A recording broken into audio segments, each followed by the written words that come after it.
Hallo und willkommen zum Speidel Newsletter. Mein Name ist Martin Neumann. Ich bin zum ersten Mal dabei. Herr Meier ist im letzten Jahr in den wohlverdienten Ruhestand gegangen und deswegen mache jetzt ich das neue Messevideo zusammen mit Herrn Matthias Frank. Auch von mir, hallo und herzlich willkommen.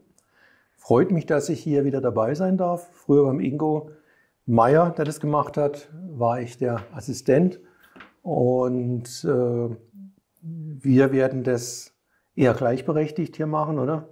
Auf jeden Fall. Sehr schön. And to our English-speaking viewers, please use the subtitles in English and we will also make English videos later. Ich sehe schon, du hast hier 1:64 einiges vorbereitet. Genau, es geht los mit der Marke IXO im Maßstab 1:64. Da haben wir die ersten 4 LKWs ausgeliefert gehabt in 2 verschiedenen Farben und das sind jetzt die nächsten 9 Werkzeuge.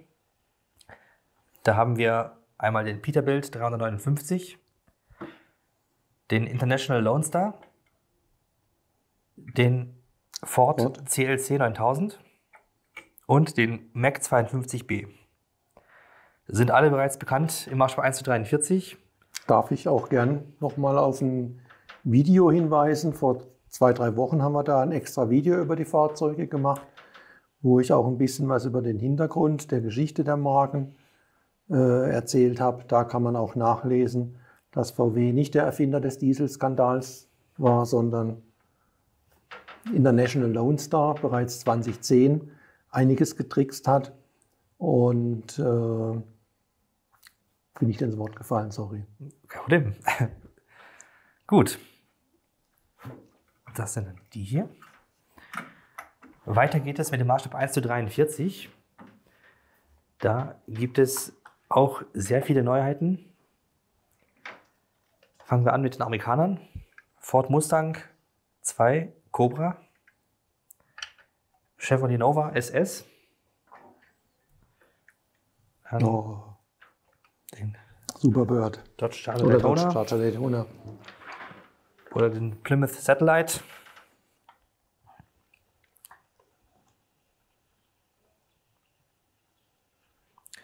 Alles klassische amerikanische Sportwagen. Der Ford Mustang 2 ist wahrscheinlich noch der unbeliebteste von ihnen. Ja, eben sieht man die Ölkrise an, deutlich geschrumpft Genau. zu den vorigen Varianten. Wohingegen hier noch keine Grenzen offen waren, Ja. Grenzen gesetzt waren.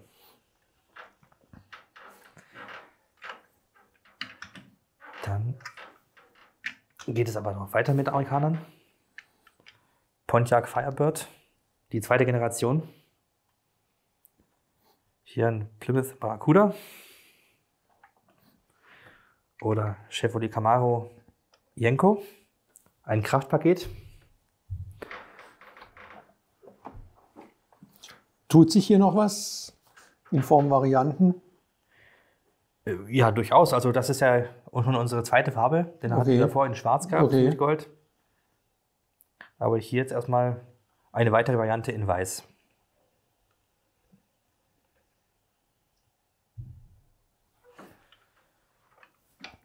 Mit Amerikanern geht es auch modern weiter.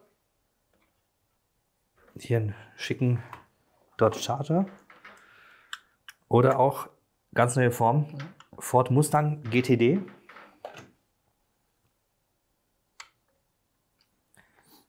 $359.000. Ein Schnäppchen. 800 PS. Da wurde im letzten Jahr im Sommer konnte man sich dafür bewerben, für das Auto. Ja. Hat nicht jeder gekriegt, der sich beworben hat. Das war wirklich Ferrari-Allüren sozusagen. Es ist aber auch ein sehr schickes Auto, sozusagen wahrscheinlich der letzte Aufguss. Nochmal für einen sportlichen Ford Mustang. Man weiß ja nicht, wie es weitergeht. Das ist sehr schick, aber da behalte ich lieber mein Haus. Hier für die Ostfahrzeuge haben wir auch etwas Neues, und zwar den Skoda 110R, Lada 1200 und den Tatra T600. Wunderschönes Fahrzeug, der Tatra. Wunderschönes Fahrzeug mit Heckmotor, absolut außergewöhnlich. Wäre auch noch was für 1,87. Richtig, du erwähnst gerade 1:87. Wir haben natürlich auch ein 1:87 Video gedreht mit den neuesten Sachen, mit der Jahresentwicklung von Pretina und PCX. Ich darf Sie einladen, auch dort mal reinzuschauen. Werden Sie auch in Tatra finden. So, dann gehen wir jetzt nach Skandinavien. Saab 900 Turbo, Saab 900 Convertible. Beide schon in der Facelift-Version mit dem schrägen Kühlergrill.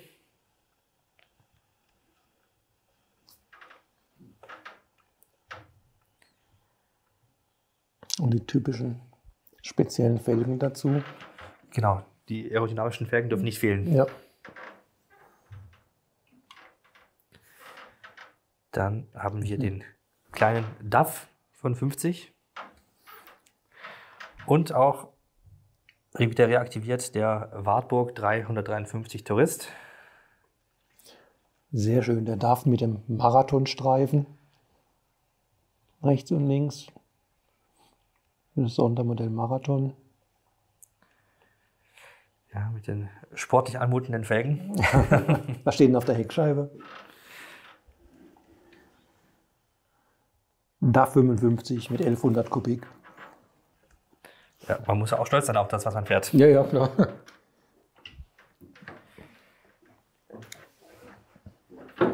Dann, War ein Renault-Motor übrigens. Dann kommen wir jetzt zu ein paar kleineren Fahrzeugen. Fiat 127, VW Polo 3 und Opel Corsa B.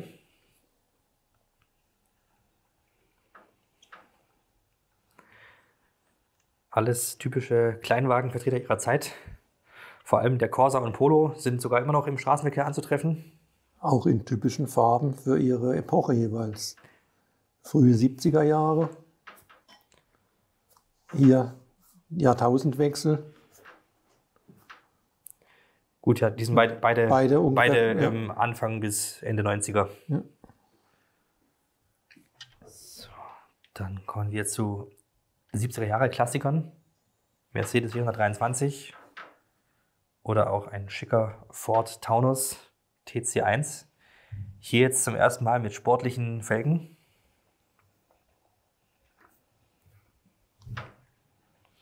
Und auch der Mercedes in einem typischen Grün. In Buchhalterausstattung ohne rechten Außenspiegel.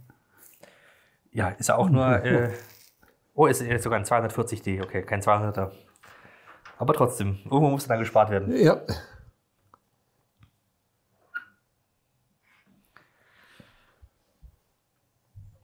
Von BMW wird es den M1 in Grau geben. Da werden auch noch die Felgen silbern und nicht total verchromt sein. Und auch mal wieder den BMW M3 Sport Evolution. Natürlich in klassischem Rot.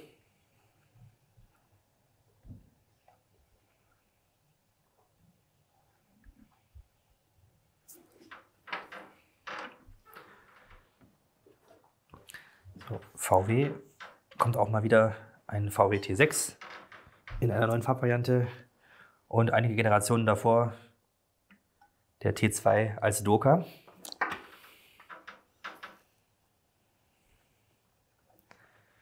Ist sogar eine T2B Doka. Ja. Zu erkennen an den Blinkern oben.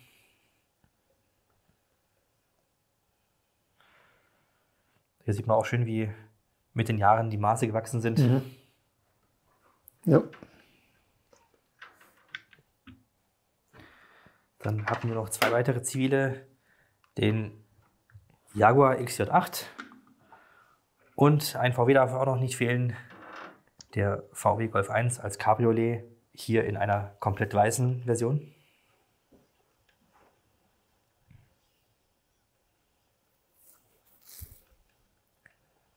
Schwarzwaldklinik, Sascha Hehn, oder? Genau, das sind auch noch die Spuren auf der Motorhaube. Ah.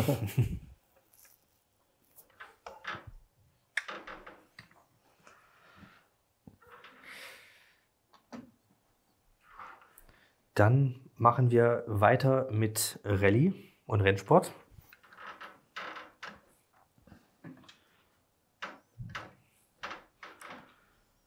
Da haben wir den Fiat Ritmo und den Fiat 131 Abarth. Die sind 1979 gemeinsam bei der Rallye Monte Carlo gefahren. Das war also das einzige Jahr, in dem es dann quasi zwei verschiedene Typen gab. Ja, weil noch nicht klar war, wie im nächsten Jahr das Reglement aussieht. Und da hat man sich mit beiden Fahrzeugen so eingerichtet. Auch hierzu gibt es übrigens ein separates Video bei der Model Car World zum Thema Fiat bei der Rallye Monte Carlo. Opel Manta B400 in zwei Versionen.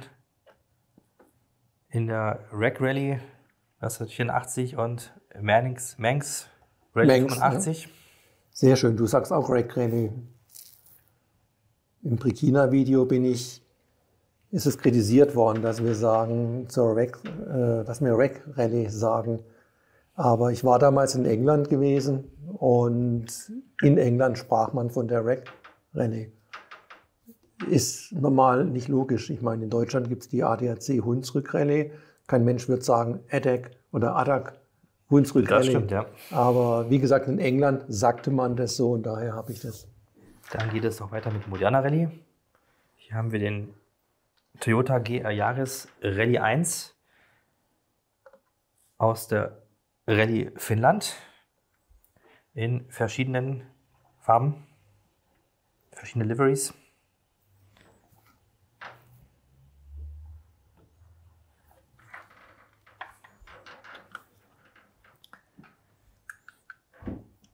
Dann haben wir jetzt auch den Skoda Fabia, den Toyota,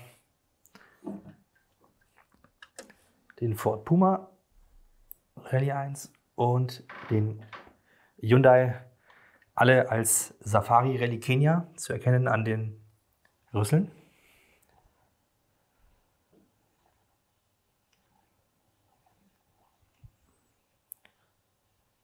Sehr schön, der eine ist verdreckt. Ja. Genau, um eben etwas zu unterscheiden, die normale Version und auch mit Dirtspuren.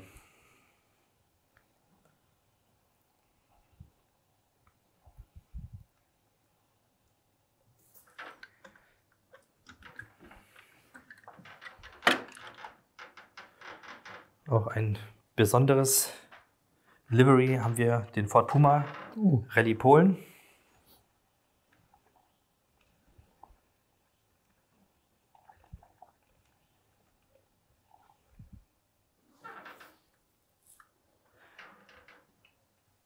Und noch hier mal den Toyota und den Hyundai und der Rallye Kroatien. Hier auch nochmal mit den Erinnerungen an Craig Breen. Die irische Flagge.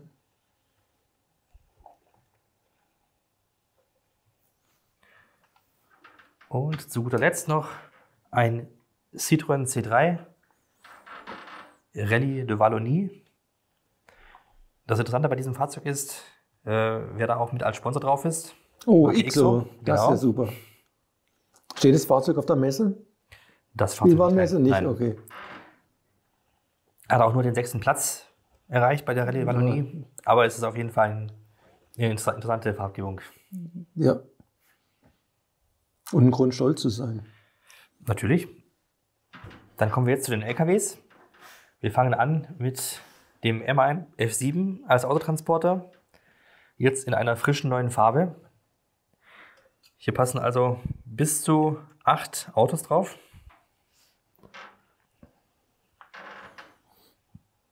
Die Klappen alles beweglich, oder? Ja. Die Klappen sind beweglich, Das genau. ist Dass man hier- auch hier. wirklich hier sogar Ja. wie in echt das Auto rüberfahren kann. Mit Spielwert. Mit Spielwert.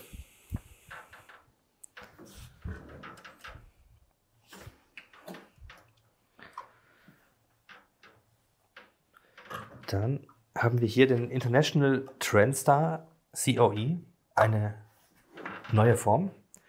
Ein Truck aus 1965 in 2 verschiedenen Farben.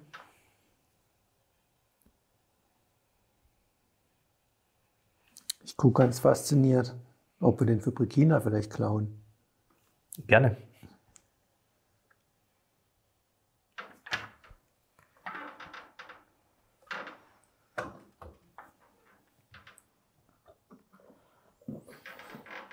Dann gibt es auch bei weiteren US-Trucks neue Farben für den Freightliner, FLA oder den Mormon Truck.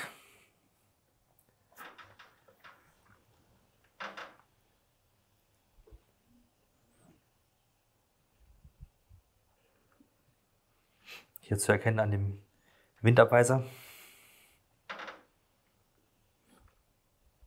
Auch die gibt es beide noch nicht bei Brikina.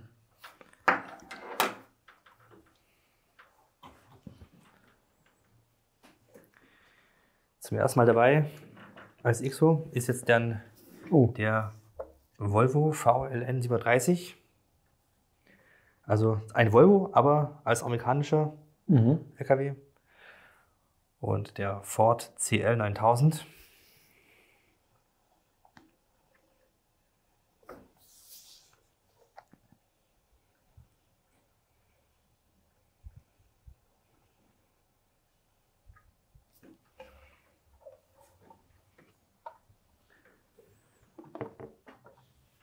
Hier haben wir noch den GMC Astro.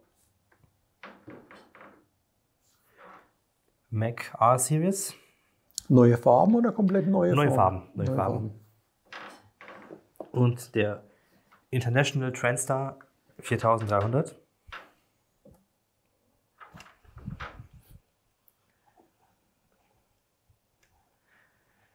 In 9 frischen Farben. Schön ausgewählt, muss ich wirklich sagen.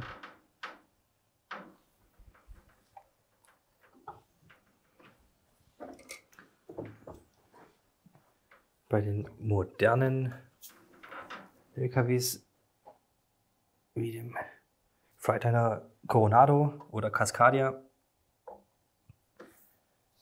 geht es auch weiter.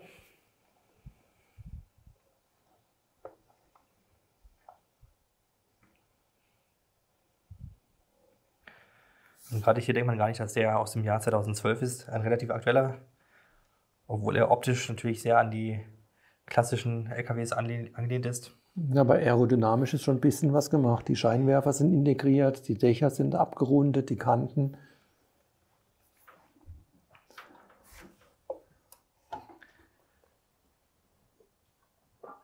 Dann haben wir noch den Kenworth T2000 Naja. in neuer Farbe.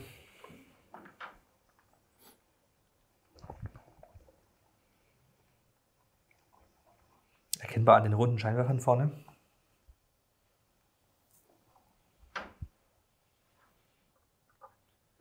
So ein typisches Design um die Jahrtausendwende.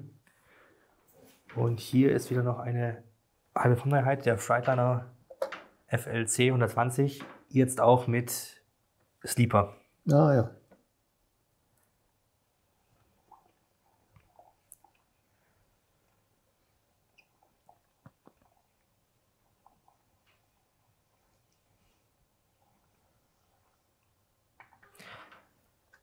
Es gibt aber noch ein paar europäische Trucks.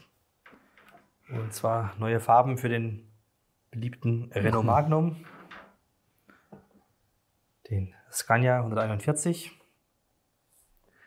und den Scania 143M.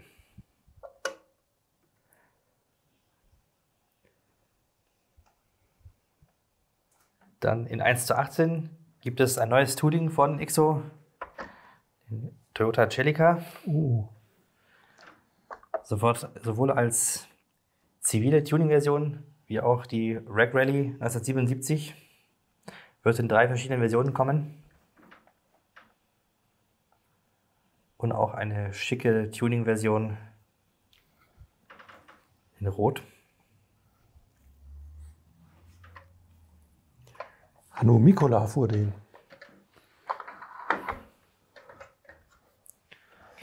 Ja. Ein weiteres neues Tooling ist der Ford Escort WRC. Haben wir eine zivile Version. Rack Rally 98. WRC heißt Kotflügelverbreiterung vorne, oder? Anderen Spoiler. Genau, anderer Heckspoiler.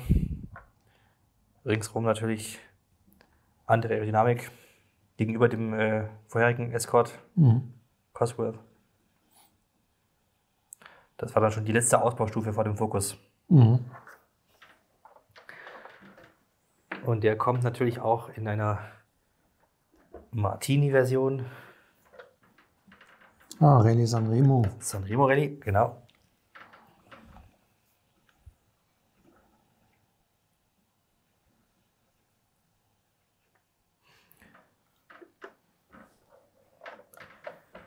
Und auch als Repsol-Version. In dem Fall hier Rallye Acropolis.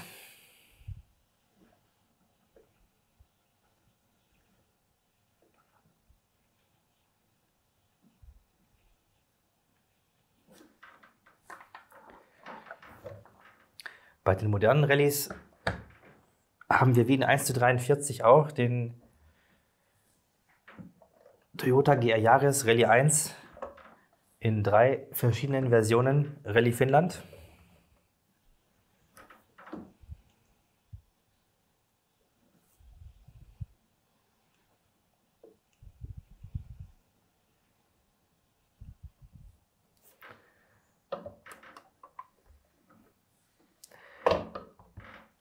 Der Ford Puma kommt auch in 1:18 als Rallye Polen.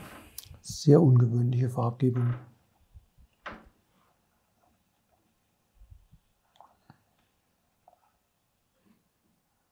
Sehr ungewöhnlich, deswegen als Modell. Ja. Und dann haben wir noch wieder zu erkennen an den Rüsseln die Safari Rallye Kenia. Alle wichtigen Autos, Hyundai i20, Toyota GR Yaris, Ford Puma und den Skoda Fabia Rallye 2.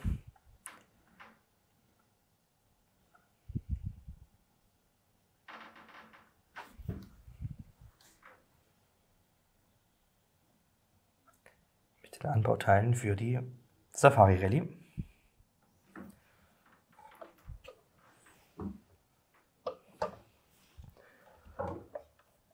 Und als weitere Neuheit haben wir noch den Toyota GR Yaris Rallye 2. Hier als Version Rallye Finnland und als Plain Body Version in Grau.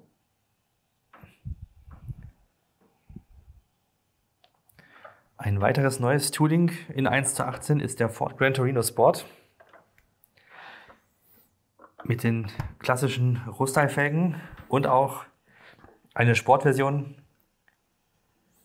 mit Heckspoiler vor den Felgen. Exakt die Farbgebung wie im Film. Das durchaus, ja. Aber das ist auch eine ganz klassische Farbgebung gewesen, die Ja, man ja. so bestellen konnte. Und auch hier zwei unterschiedliche Typen mit Vinyldach. Hier mit Dach- und Wagenfarbe, dafür vorne schwarz. Nix Spoiler. Dann eine lange vermisste Wiederauflage. Der Lada 1200 bzw. Fiat 124 wird wieder aufgelegt. Das ist ja eine Form mit zu öffnenden Teilen. Türen, Heckklappe und Motorhaube sind zu öffnen. In Blau als Lada, in Weiß als Fiat.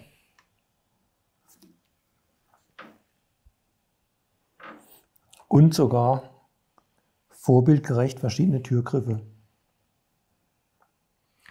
Genau. Und auch das Logo am Grill ist nochmal anders. Andere Stoßstangen. Der Lada hat hier die größeren Hörner.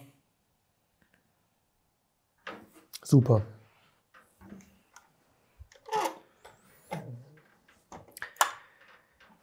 Neu ist auch XO produziert exklusiv für MCG moderne Fahrzeuge.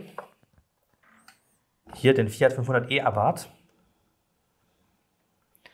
Kommt in 3 Farben. Hier haben wir jetzt das Blau und Gelb. Mit Schiebedach und ohne? Genau, mit Glasdach, ohne Glasdach, verschiedene Versionen.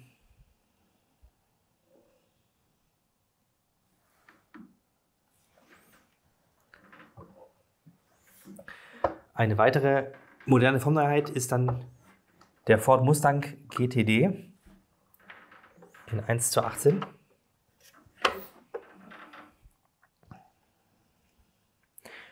Wie auch schon vorhin in 1:43 gesehen.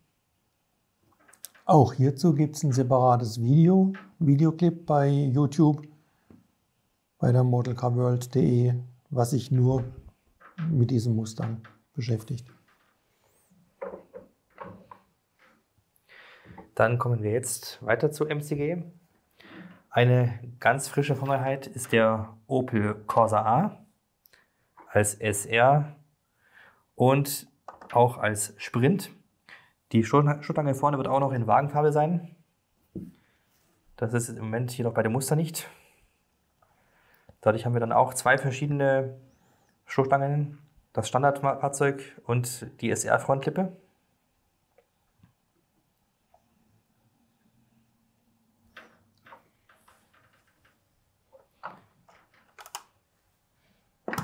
Dann machen wir mit Opel weiter.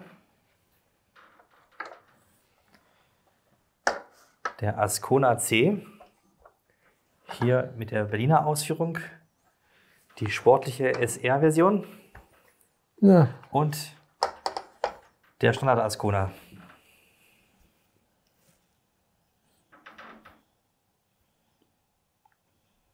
Und 3 verschiedene Felgen sehe ich gerade. Genau. Mit und ohne Radkappen. Und die sportliche Felge für die SR-Version. Für die SR, ja. Heckspoiler. Mit Heckspoiler und natürlich untenrum bemalt, entsprechend dem SR-Modell. Dann geht es mit dem Peugeot 205 weiter.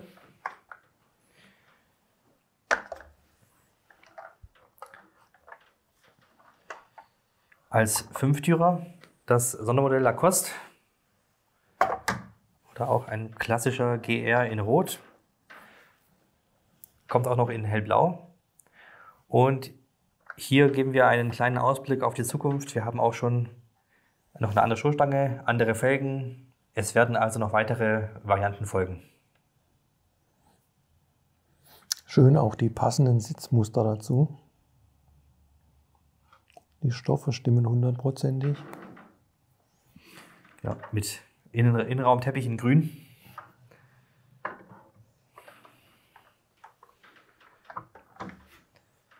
Dann gehen wir jetzt zur Marke Ford über oder Lotus.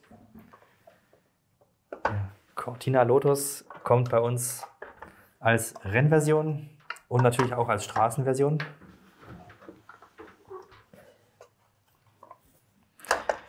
Hier zeigen wir jetzt eine Rennversion, Marathon de la Route von Jackie X gefahren und 2 zivile Varianten. Und hier sieht man auch, wir haben beide Varianten des Kühlergrills, die frühe und die späte Version, die sich auch nochmal hier an der C-Säule unterscheidet. Und die Stahlfelge mit Radkappe. Und es gibt auch noch eine weitere Variante mit Mini-Leitfelge. Auch zu diesem Fahrzeugtyp haben wir ein Video vor, was in 1-2 Wochen erscheinen wird. Wir hatten einen Glücksfall, dass wir ein sehr großes Archiv zu diesem Fahrzeug bekommen haben. Und da werde ich im Video ein bisschen im Archiv blättern mit Ihnen und heiße Sie dafür herzlich willkommen jetzt schon. Gut.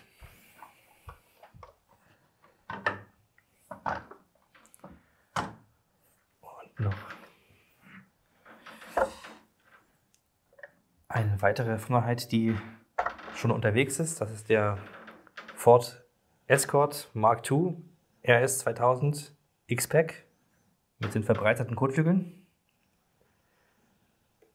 Kommt also mit der klassischen RS-Felge und auch mit einer sportlichen Kreuzspeichenfelge, die man auch schon auf dem Ford Capri gesehen hat. Und auch im typischen Ford RS-Muster, Sportmuster.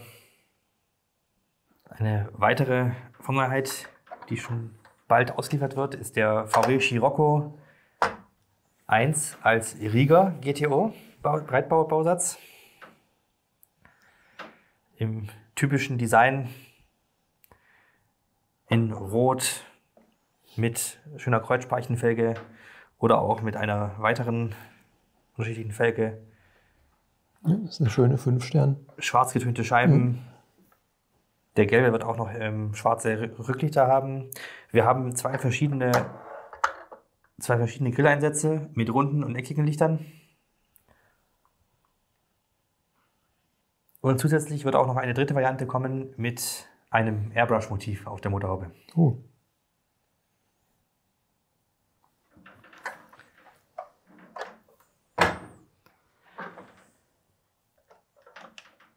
Der BMW E24 ist ja bereits bekannt als MCG. Jetzt kommt er auch noch als Alpina B7 Turbo mit anderen Felgen, Heckspoiler und entsprechender Frontlippe in Schwarz und Silber mit Dekor.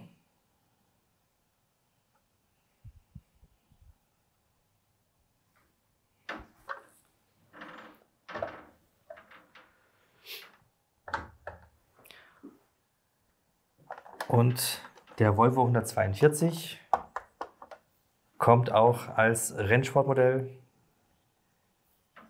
hier in den Versionen der Thousand Lakes Rallye 1973. Das Fahrzeug von Nikola ist verunglückt. Das hat also das Rennen nicht beenden können. Und hier haben wir noch dann Marco Allen im Marlboro-Design.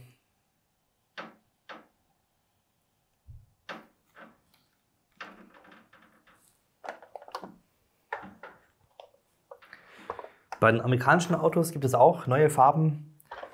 Der Lincoln Continental Mark V wird in 2 neuen Farben erscheinen. Und der Chevrolet Caprice in weiteren Farben, sowohl als Polizei, wie auch hier in Two-Tone-Lackierung, dunkelrot, hellrot.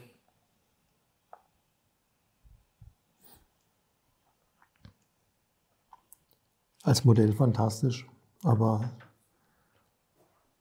als Vorbild grausam, oder? Das Originalfahrzeug, wolltest du sowas fahren? Sehr gerne. Echt? Ich stehe auf die Amis. Die Schön Generation groß, ist nicht eckig. gerade. Das finde ich sehr gut.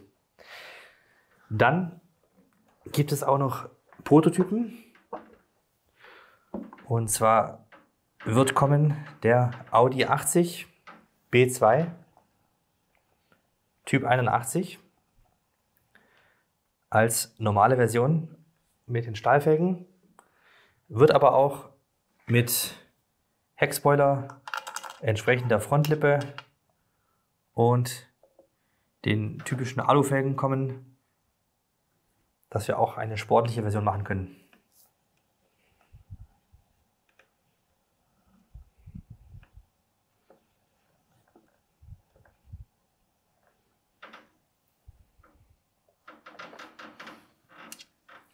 Und beim Opel Corsa, wer A sagt, muss auch B sagen. Deswegen zeigen wir hier den Opel Corsa B. Er kommt mit verschiedenen Felgen. Wir werden auch verschiedene Versionen machen können, den Swing, den Joy. Und wir haben auch die entsprechende Stoßstange. Es wird noch der Seitenteil kommen und die Heckklappe mit dem kleinen Spoiler, dass wir auch die GSI-Version machen können. Dazu passen dann diese Felgen auf der Beifahrerseite.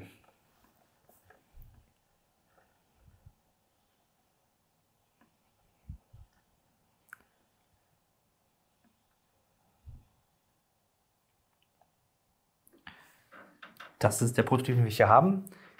Wir können Ihnen aber auch schon mal eine kleine Vorschau zeigen an weiteren Prototypen, die bereits unterwegs sind und bald zu uns kommen werden.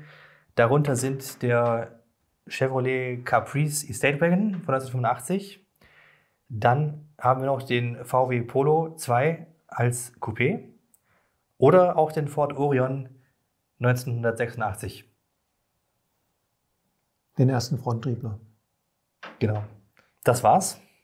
Ich hoffe, Ihnen hat das Video gefallen. Also mir auf alle Fälle.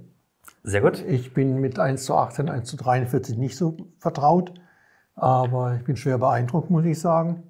Und auch ich werde jetzt künftig mehr als ein Auge auf die 1:18er werfen. Vielleicht war dann auch mal ein oder andere in die Vitrine. Also das Interesse ist bei mir durchaus geweckt. Sehr gut.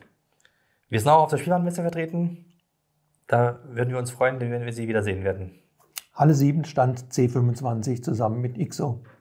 Wir sind beide anwesend, können uns gern Lob oder auch Tadel bei uns loswerden. Leider ist die Spielwarenmesse nur für Fachbesucher. Wenn Sie Händler sind oder so, gerne. Ansonsten sehen wir uns in Dortmund auf der Intermodellbau hoffentlich. Da sind wir auch beide. Und spätestens da freuen wir uns auf ein Treffen mit Ihnen.